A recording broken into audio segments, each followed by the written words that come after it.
Greetings, everybody. It's Dr. Jeffrey Scott, and this is my weekend market update for the week ending Sunday, August 28, 2022.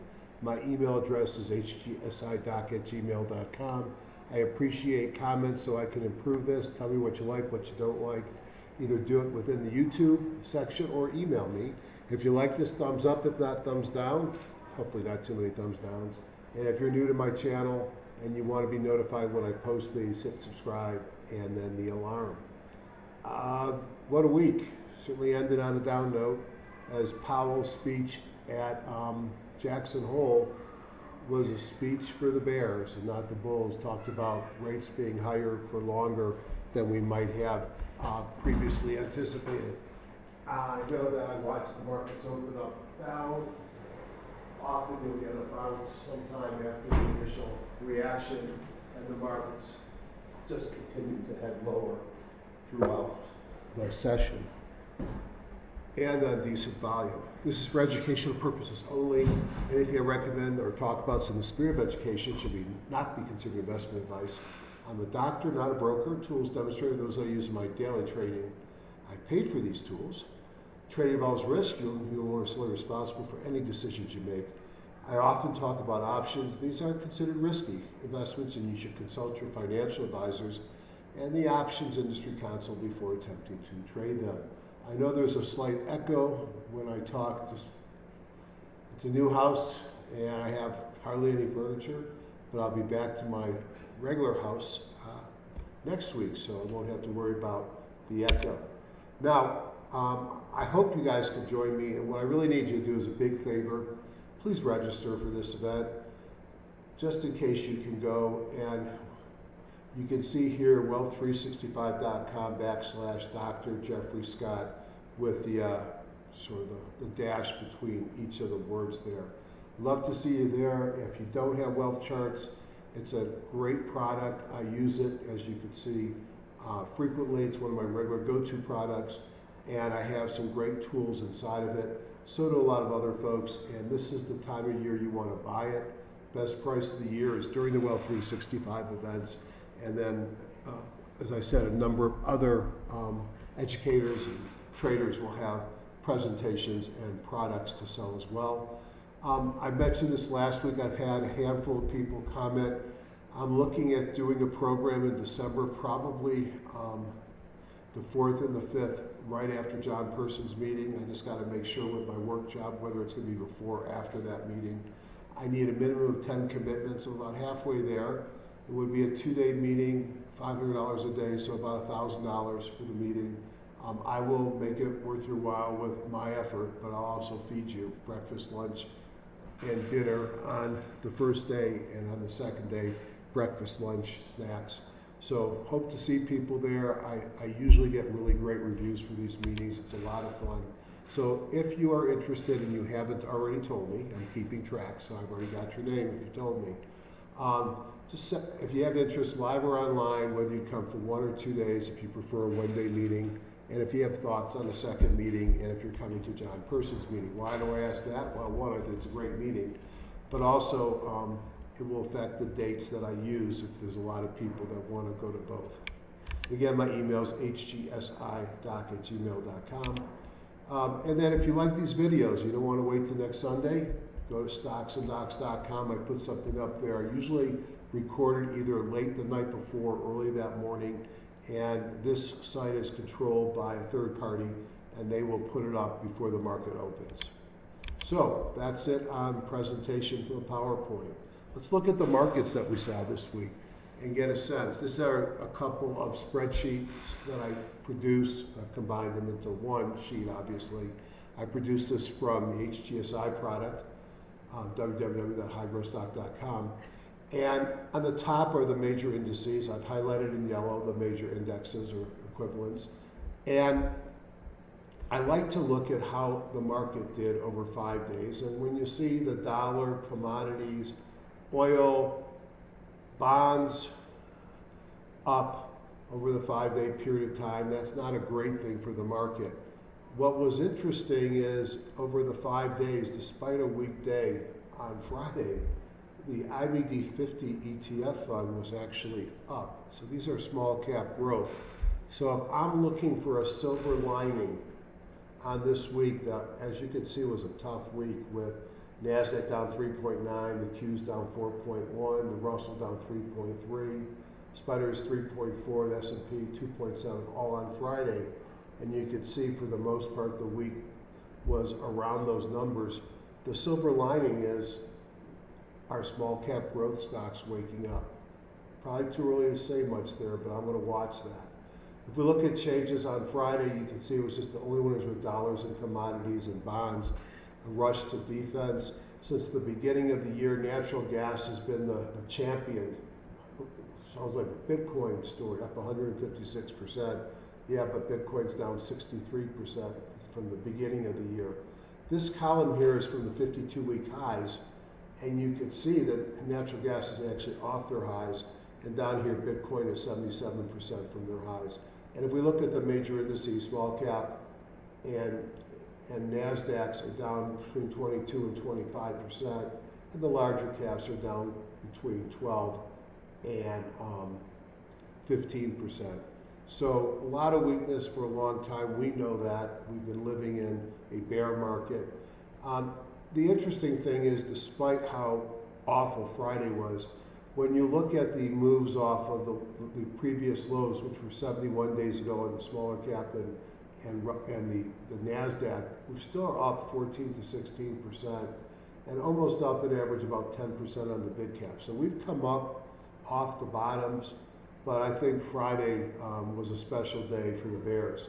If you look at the sectors on the year, the only things up are utilities and energy. Interestingly, energy is actually considerably off of its highs as well, and you get a sense of what's worked or not worked. The next tool I use is from Sagar's Q Edge tool. This is just a great way of looking at the market. I usually show on this program, this video, how I look at the top line picture. The top line picture here shows me that where my cursor is, 78% of the stocks in the S&P 1500 are below the S&P, below the midline of the Bollinger Band. So this tells me that this is a market that's under a lot of pressure. And over here it shows me that a lot of stocks are at the bottom of their Bollinger Bands or even below from 12.7. That's incredibly bearish. Up here it shows me that every sector was negative on Friday. 99% of the industry groups were negative on Friday, 98% of the stocks.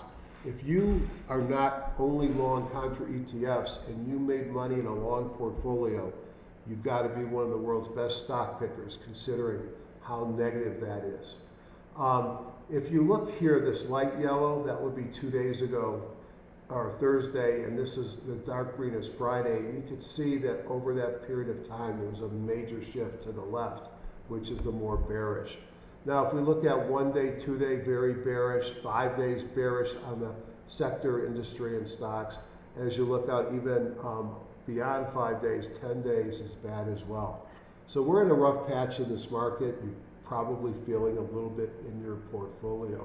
Now, if you're looking for top-down tools, there's a lot of them in the market. I like the Edge tool. You can really drive down into industries and sectors and stocks, but it requires a Metastock feed in real time if you're using it during the day. I use Wealth Charts, HTSI as well for some of my top-down approach. The Warehouse Report, another program I love is Edge Rater. And happy birthday, Chris White, if you watch this video. Edge Rater, Chris is the proprietor of Edge Rater. Edge Rater allows me to take all the stocks in a data set and then break them out by different things. In the case here, I'm breaking them out by ERG, which is a combination of EPS rank, relative strength rank, and group rank. And it gives me a sense of, over the last week, what was performance with the left-hand side versus different characteristics. So the first thing is, there's no pattern here. This is just a mess. It's a mess mostly to the downside. The only earnings per share ranked stocks that were positive were the top 2 deciles. Prior relative strength did not help. The best relative strength was the worst stocks in the market. And I guess group strength mattered because if you were oil, You have the highest group rank and you did okay. If you compare it to the previous week, also another messy pattern. So we've had a couple of weeks with the majority of the stocks are below 0% performance. Now the Nasdaq, this is just my sort of my Hindi screening sheet, and I like to look down here because I learned some stuff.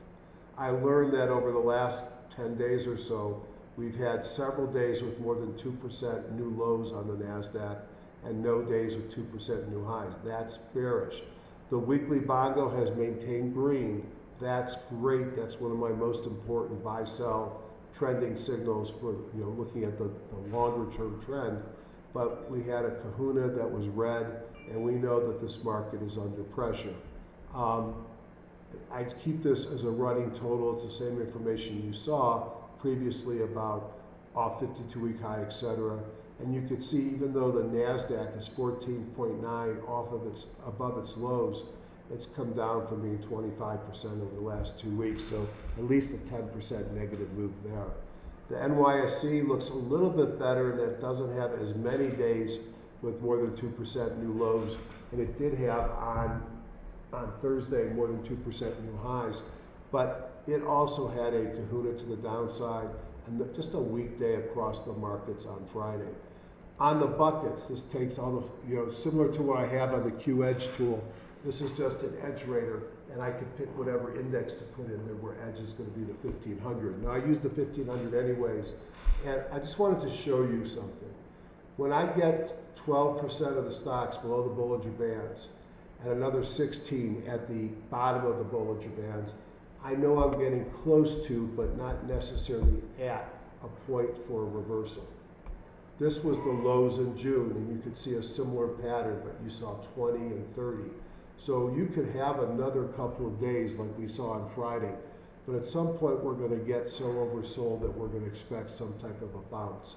We may not be there yet, but this is where we were a week ago. When I say shift to the left, it's when these greens come to the reds and the reds get high.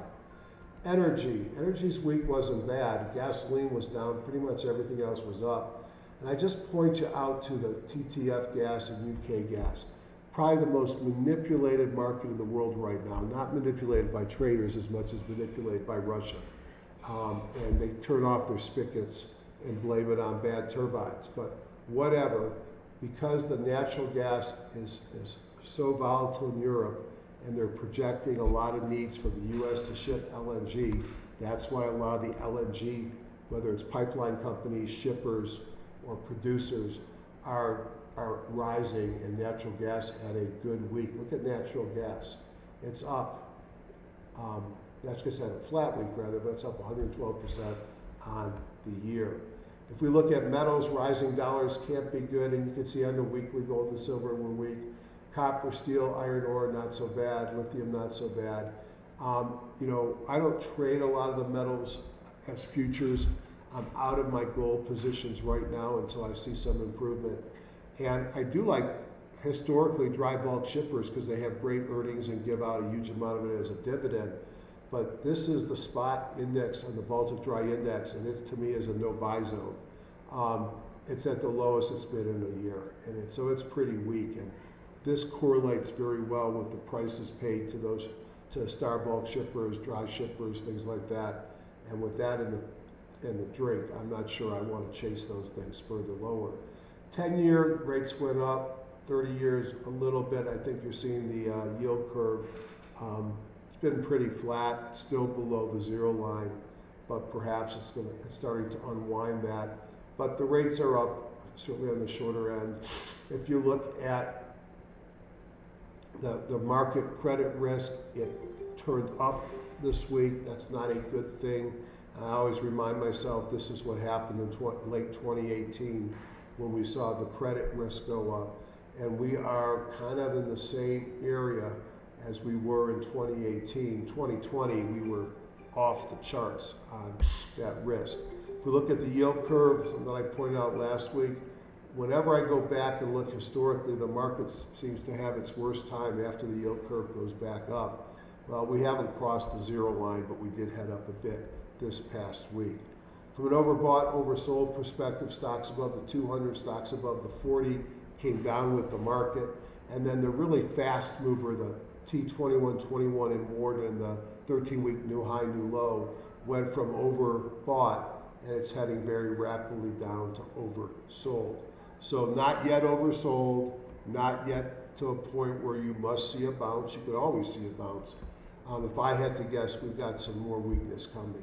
On the news front, on the purple, there's a lot of Fed heads speaking this week.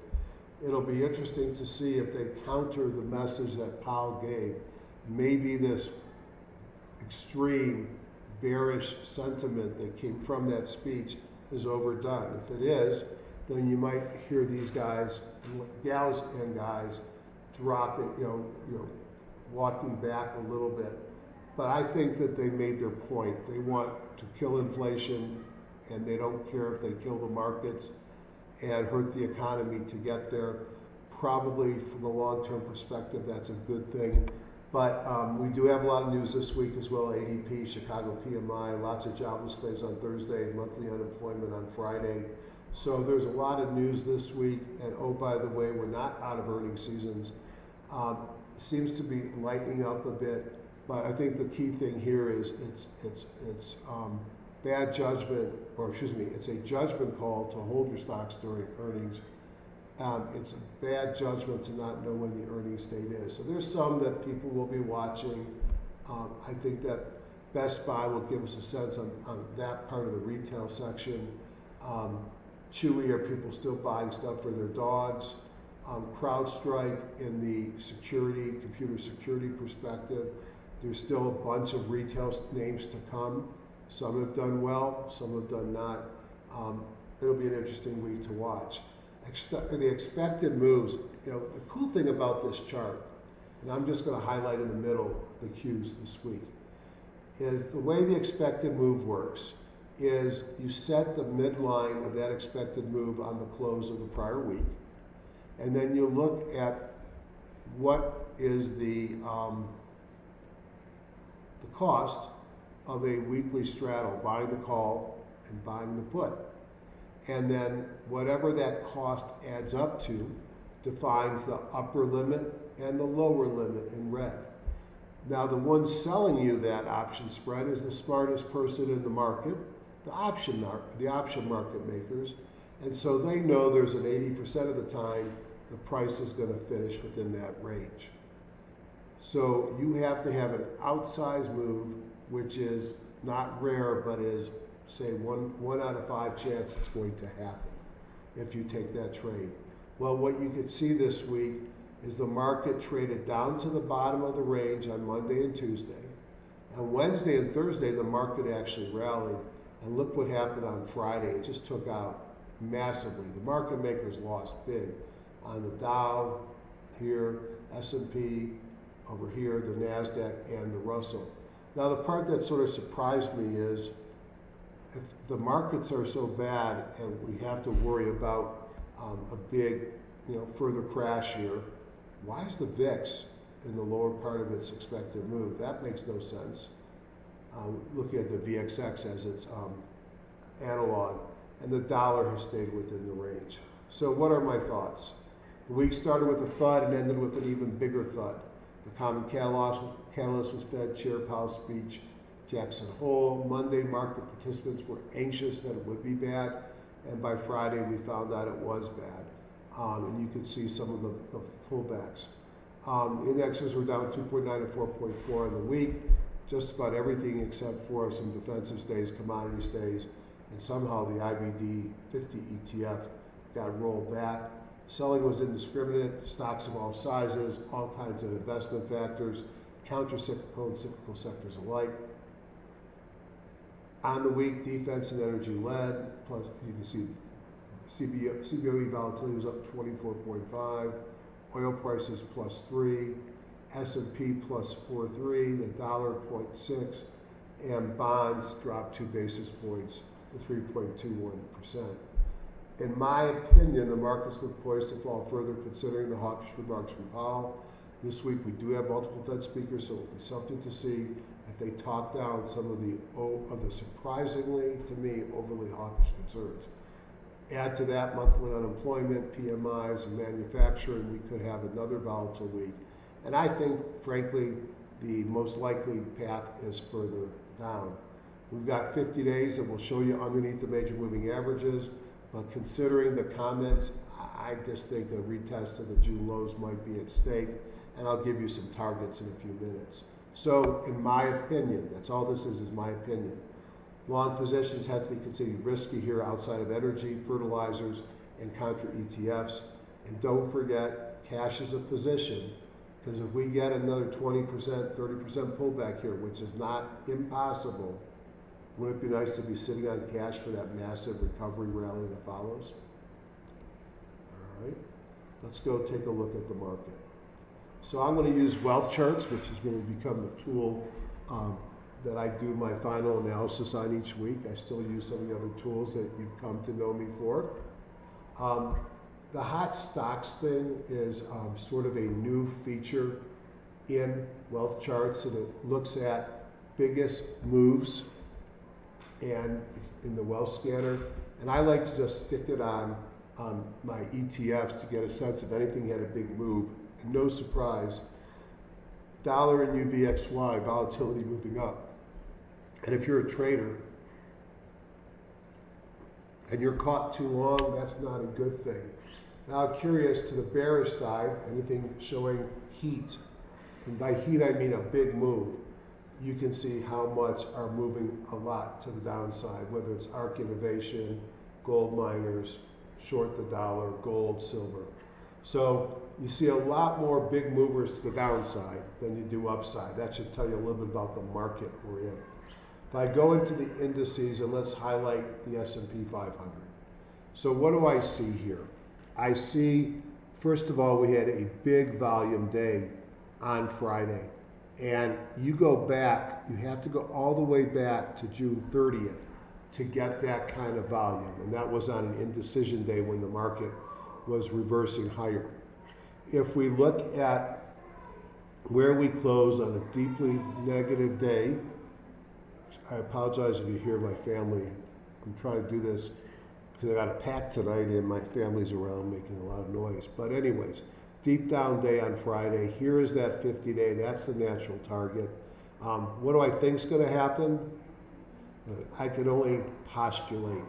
And I just have to be prepared. So Ian always taught us, have a 3-road scenario. So road number 1 is, oh, that was a mistake on Friday. And we go back up and we test this 200-day moving average here and we break through. That's the high road scenario. I put that at likelihood at a 0. Well, I had to give it a 1%. All right. I think a middle road scenario is we pull back to the 50 and probably bounce around in this area and consolidate here. That would actually be healthy for the market. And then whether we break above that or below that remains to be seen, because both of those would be possible. I think the sideways consolidation is the best we're going to do. But what I'm really concerned about is, and we just show you a couple of lines that I think are important. All right, I'm going to have to, when we draw this here, I think we go down and we test, this is the June low, and hopefully it holds. But I'm also recognizing the January 2020, before the market collapsed high, is not that much further below. So I think that we're kind of in the line in the sand. I would put most of my weight on a bounce. No, I won't even say that. I would put almost no weight on a move up to new highs. I would then take what's left and probably split it between going sideways here, consolidating, which would be great for the long run, or I think probably we're going to go down and retest the June lows. So that's not very bullish. I apologize for the perma bulls. I used to be one too, and then I learned the truth. Markets don't always go up. And you'll see the same thing here on the Qs, a breakdown towards the 50. Here's the June lows. The diamonds break down towards the 50. Here's the June lows. The IWM breakdown through the 50. And here's the January highs. Here's the June lows. Where are we going? Actually, If I remember correctly, the June lows and the January 2020 highs were pretty much in the same place. So they actually pulled back on the small stocks. I just wonder if this line here, the yellow line, isn't the ultimate target. Again, surprised the VIX is slow, especially since volatility was up on the week. Yeah, it was up, it just wasn't up much on Friday. And if you look at the dollar opened lower, but it certainly rocketed into the end. So the dollar is not our friend right now. On the commodity side, gold and silver are both in downtrends below their 50 in yellow, 200 in red. Pretty hard to get excited by them. Oil, energy is the hot spot right now, and maybe it's just the nicest house in a bad neighborhood because it's sort of consolidating between the 50 and the 200 here. Natural gas, which I already mentioned, has been super strong, especially worldwide because of geopolitics and wars, remains a leader. The 10-year, despite Powell's hard talking, actually came down, still above 3% on Friday. And let's see, if we look at my weekly timing system, so this is simple. These are weekly charts of the ETFs of the major industries. I look for two things to be long. I want my weekly bongo, which is a long-term trending indicator, to be green if I'm long, and I want price above the 50-period moving average. Now, the white on this chart is the WMA, the yellows, the SMA, and I struggle a little bit back and forth, which is the right one. I hate to do curve fitting, so I left them both. Spider, so in all four, the weekly bongo is holding on by a thread. The spiders closed below both the WMA in white and the SMA in yellow, as did the Qs. The diamonds are really holding, the Russell's holding at the 50 SMA, it's above the WMA, so that's probably the strongest. And the Dow also closed below both. So based upon my timing system, I've gone to more neutral on the spider, Qs, and diamonds, neutral off of from a buy signal. So to me, that's more bearish. And on the IWM, I'm holding on by a thread before it's time to bail. Now, talking about bailing, and I also look at multiple moving average charts, Daryl Guppy, GMMA charts, and talk about getting turned down. Each of these have reversed hard off of a nice uptrend. Again, more things that tell me we're not out of the woods yet.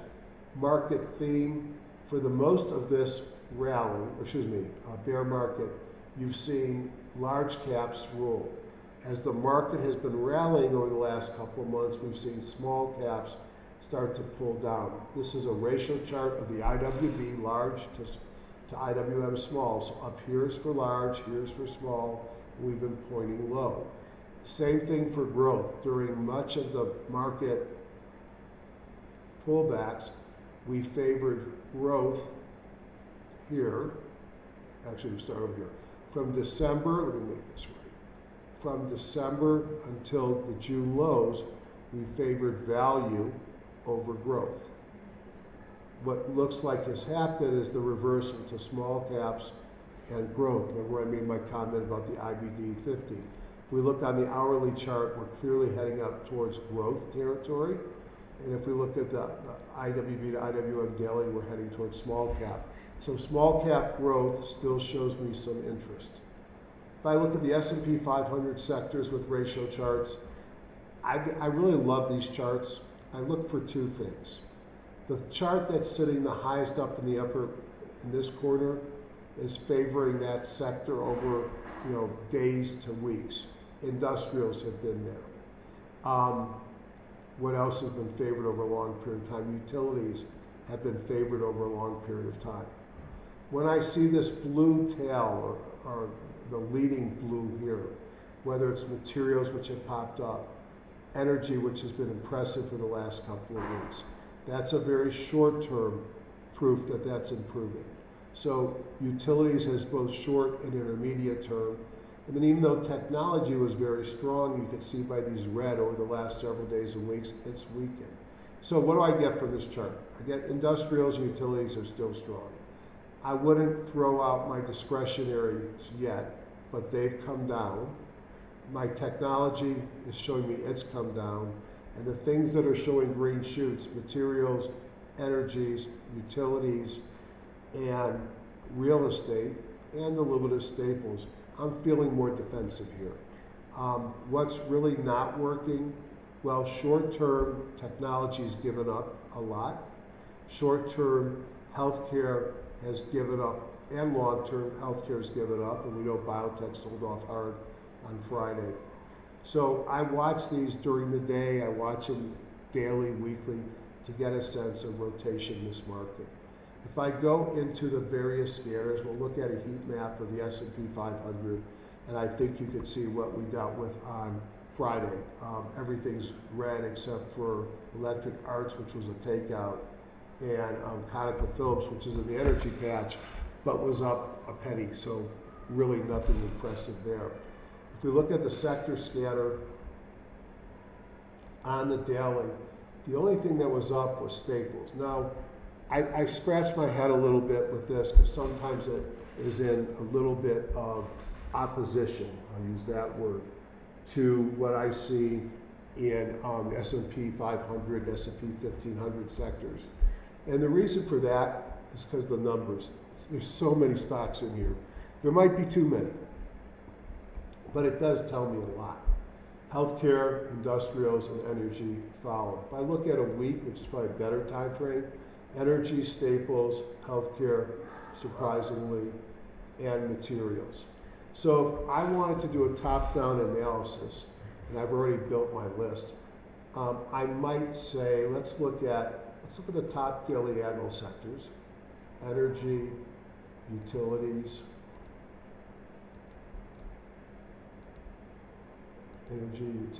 industrials. And let's look at the top 3 algos here, and then on the monthly, the top 3 algos. All right. I'm not going to add financials. Do I want to add anything else? I told you real estate was looking bad, and so better as was staples. Now I'm going to compare, and these are going to be the industry groups in some of those top sectors. And if I just rank them by algo score, and I'm just going to simply go the top bunch here on the daily, and then I'm going to look at the weekly tops and fill out anything that was missing. So to me, top-down analysis is I got to tell you what the market's doing. I've already told you I think the market's weak. So you might ask, why am I looking at things to the long side? I'll talk about that when we get there. All right, here's a bunch of groups. Let's hit compare, and what happens is I get the stocks that were in those groups. And let's just go down to 650. Boy, that wasn't money. Just shows you compared to other weeks how few stocks made these criteria. And, whoops, not what I wanted. Try that again.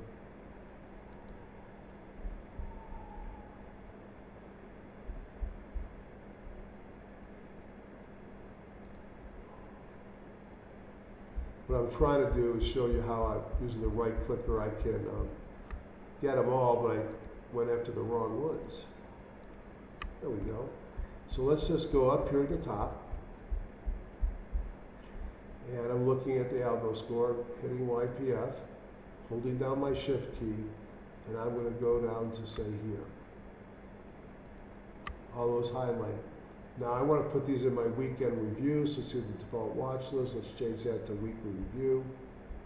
Weekend review here. Apply. It's going to tell me I just changed my default watch list.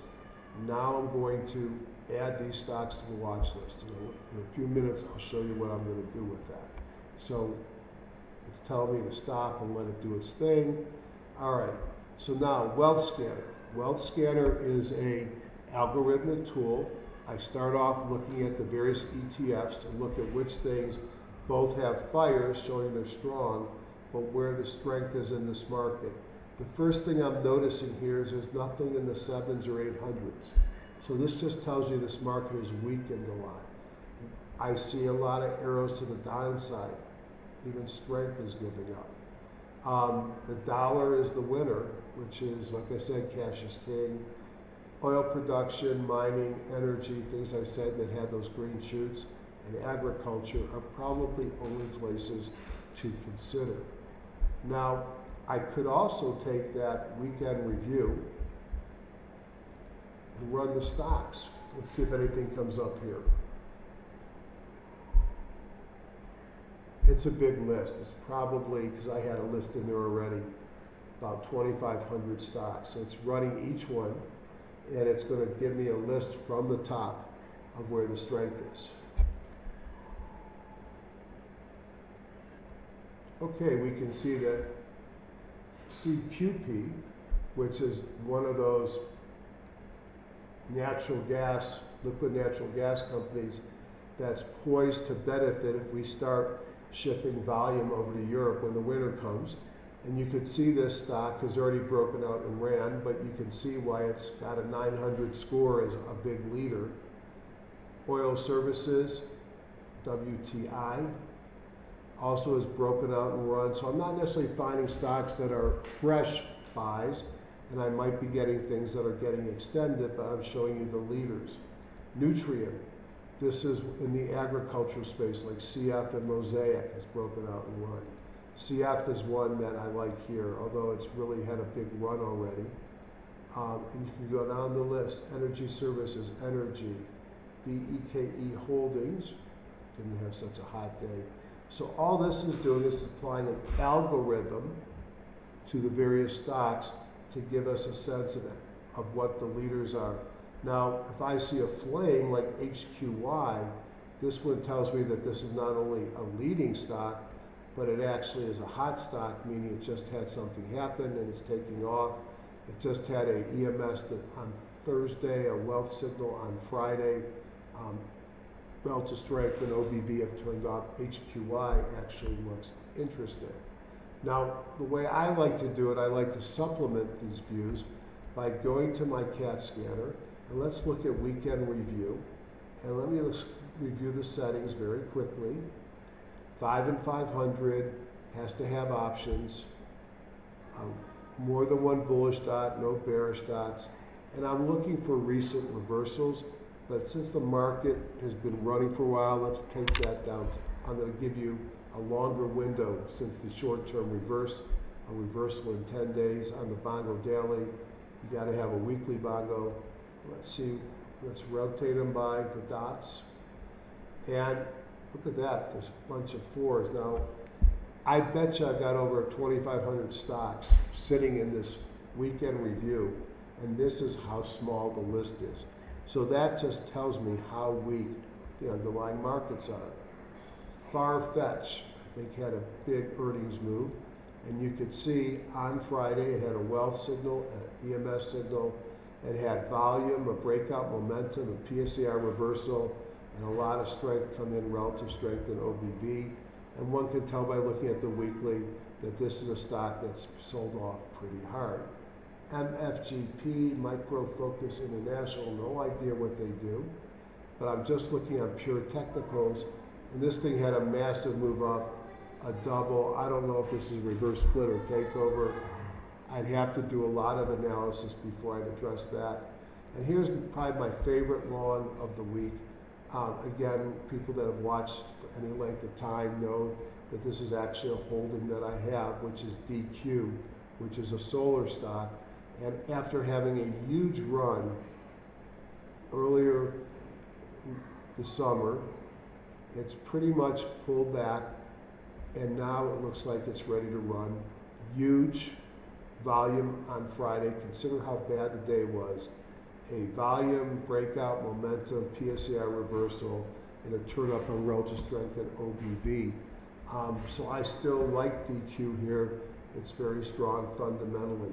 Electric Arts got mentioned as a takeover candidate, so you'd have to know something that I don't know. But even though it gapped up because of that news, it did sell back from where it opened. I'm just going down the list of some of the 4 3s and 3s.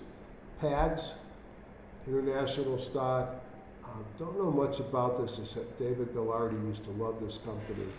It sold off hard, like so many, and you could see, even though it had a big gap up on Friday, it closed near the bottom of the gap, so it's probably not interested.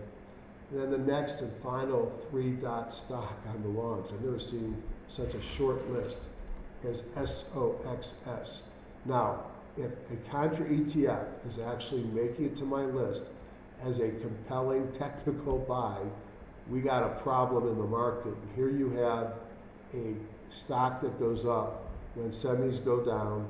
You had your volume, breakout, momentum, PSAR reversal, strong relative strength in OBV, a stock or an ETF as the case may be, that has just done nothing for years. And is this telling us something?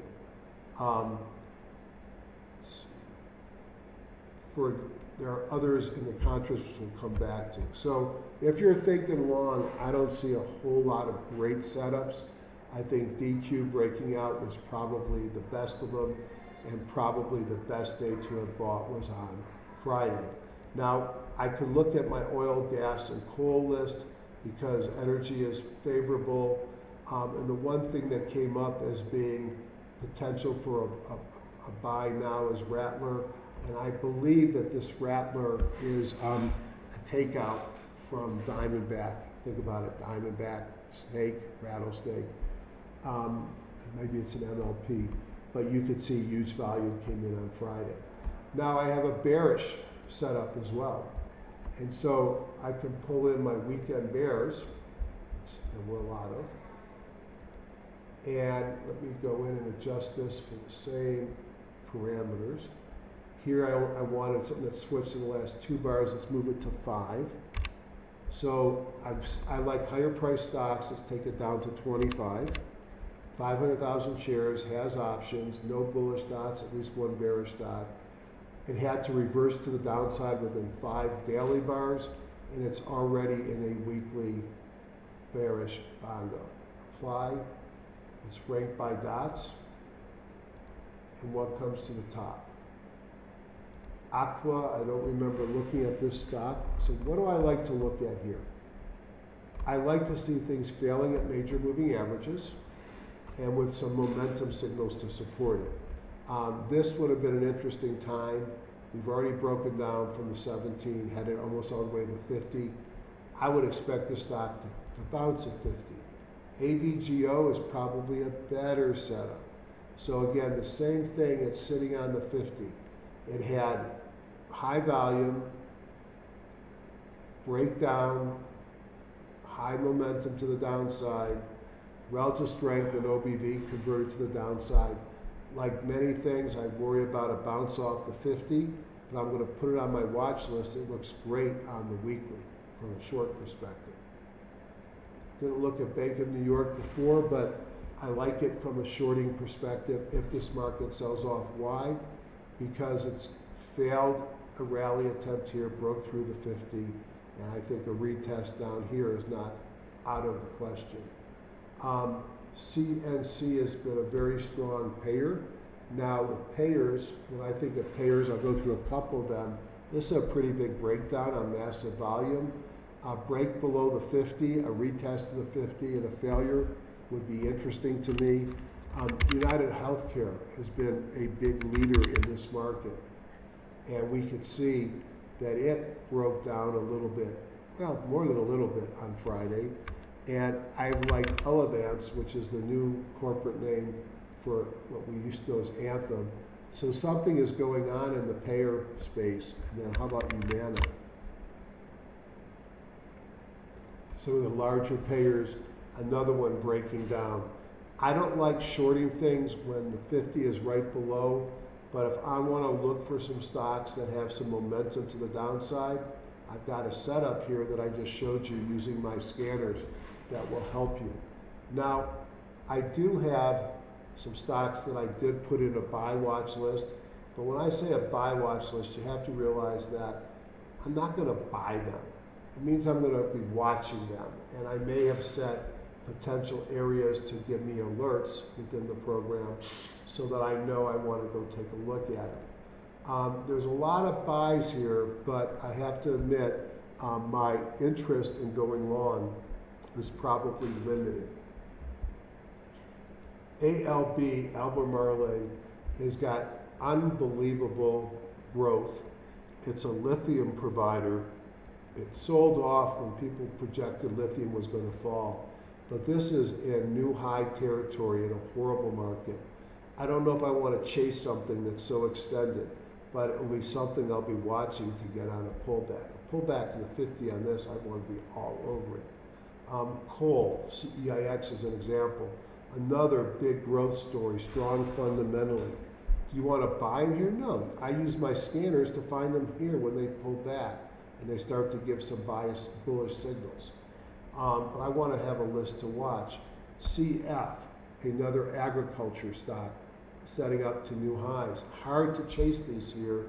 I already showed you DQ, which I still like. And notice versus something like CF, DQ is just coming out of its base, and something like CF is long gone. So there are a number of things that I saw that looked interesting. This is LNG, Cheniere Energy, a company that's really been driven by that liquid natural gas stuff that's going on because of Russia. I showed you SOXS. Here is the ETF for short, the S&P 500. This goes up when the S&P 500 fails. All of these are going to have huge overall resistance when you look at the contra ETFs because the market's had a short-term move up. You're not buying these as investments. They're short-term holdings until the market stabilizes. So SPXS would be going up if the S&P 500 goes down with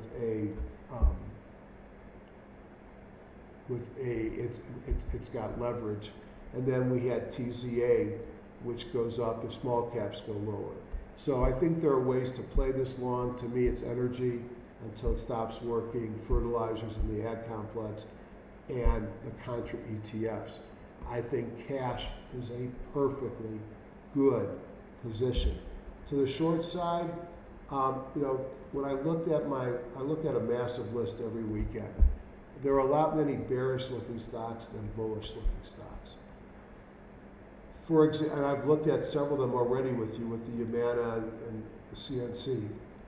ASML is a high-priced semiconductor stock that used to be a lot higher, that's run up on the weekly and failed at the 17. A break below the 15, where's the next support? It's when you get back down around 400. So that's one that could have a healthy move, big volume, a breakdown in a falling momentum. MELI is a stock that I often use as a shorting tool when I think the markets are going to roll over. Probably was a better opportunity when it broke down below the 200, but this one is likely to go down and visit the 50. And you can take a look at your own time with some of these, like diamonds.